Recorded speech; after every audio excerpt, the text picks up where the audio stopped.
Is there records of traffic and hit counts on that site? I don't know. I wouldn't trust it if there were, but there might be. Let's see. There's different things. This site's got a bunch of stuff you can search that, frankly, I haven't used much.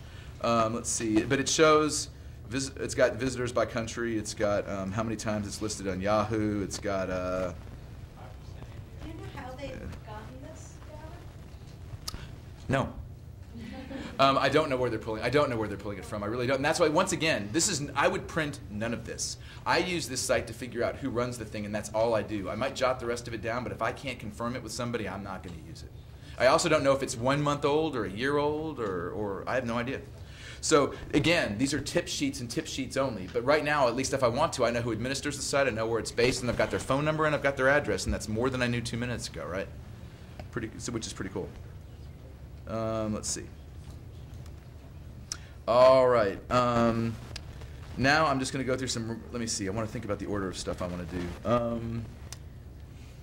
I want to take you guys real quick to a couple of sites that I searched what I'm calling the dead web. And one of them is the Wayback Machine, but I just want to show it to you real quick because it really is pretty cool. For those of you who have never used this before, there are real journalism uses for this site, by the way. I will quickly tell you about a story that we did at my last paper, that this story made all the difference. It was a sort of odd post-Katrina story, and there was a guy who came to Fort Worth from New Orleans who was running basically a sex tour business out of a strip mall in a really ritzy part of Fort Worth. And he was claiming that it was just, tourism, just I'm going to take you to Thailand. It's going to be a vacation. And on his page, all the guides were women, but they were, dressed well enough. But we'd heard, and he'd been a target in Louisiana for doing sex tours. But the website was way PG, and the story was about to die when I came over to the Wayback Machine, typed in the URL, popped to his site a year ago. Oh man! All right. I mean, very, very, very explicit to the point that I immediately called our IT people to explain to them why I'd been to the site because I valued. I'm not kidding. Because I valued my employment. But that was the difference. He denied everything. We went to the site. I made a few printouts. I handed them to the reporter. And not only did we get the story done, but then the AG's office, which evidently doesn't know about this, started investigating. And that was that one thing, this one tool, was the difference between losing the story and a front page story. So once again, I'll just show you. All you have to know is the URL, whether it exists or not before. And we'll begin to use boston.com because we're here. Take me back. All right? A little dramatic. Check it out. All right, and what you can do is what this does is it gathers different days and mirrors the site. And sometimes you'll click on it. Mostly the links are there. Occasionally they're not. And sometimes you can get in it and then drill back several pages too. It's really cool. Sometimes you can, sometimes you can't. But if it's working, we'll see what the site looked like in December of '96. Just because why not? If it's working. And sometimes they come up pretty, and some oh yeah it is. All right. So I guess the site's come a ways. All right, but so it's a really, really cool. Not only is it kind of fun, but it's a really cool resource that can result in stories too. And there's along those same lines. There's another one that works that's for dead government web pages called the Cyber Cemetery, which is also pretty cool. And what this does is that it's actually in conjunction with the government. And when a federal agency is put away to die, its website is archived here. And so if you're interested in stuff that a government agency was doing that's not around anymore, you can probably find it on this site. It's maintained by the University of North Texas, which is in the Dallas area. All right.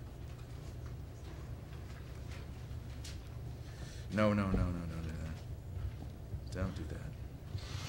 All right, let's see where else do we want to go.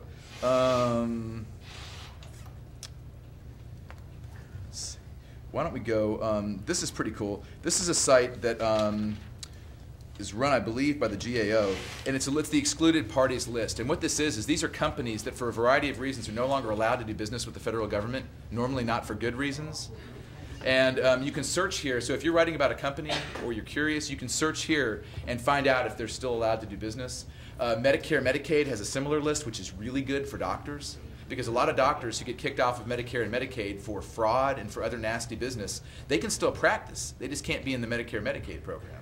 So it's often a good way. If you're ever going to write about a physician, even if you're just doing a profile, there's a few checks you do. I check with the medical board. I would go here. You just make sure they haven't gotten into trouble somewhere. And it's a pretty easy to use search site. Let's see. What does EPLS stand for? Excluded party list. System.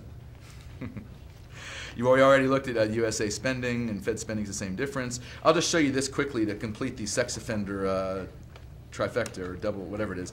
This is a site that combines almost all of the ones in the state into one big search. So you can search nationally to see if somebody's had problems in multiple jurisdictions.